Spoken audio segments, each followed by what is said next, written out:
Substantial growth in my life came when I realized that commitment wasn't the issue.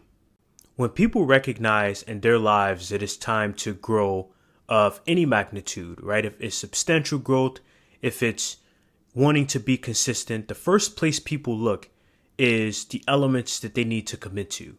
So people look at, do they need to commit to this gym membership? Do they need to commit to this class? Do they need to commit to this friend group?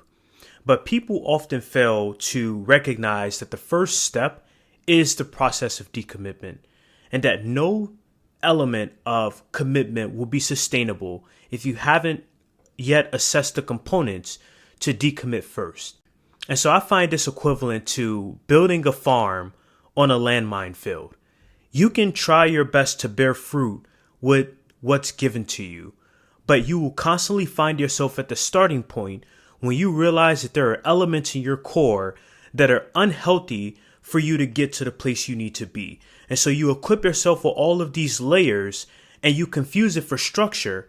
And then when you finally meet setback, when you finally meet hardship, when the person you are trying to get away from collides with the person you're trying to be, then it creates this situation where now you find yourself abandoning and all of the habits that you thought you were building, all of the things that you committed to and you thought was going to be the reason for your growth suddenly collapse.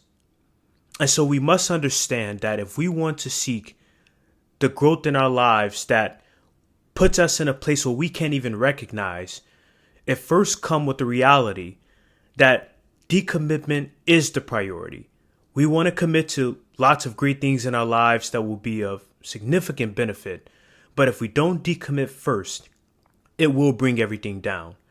So let's strip the core with what we need to decommit from first before we think about adding any elements of commitment.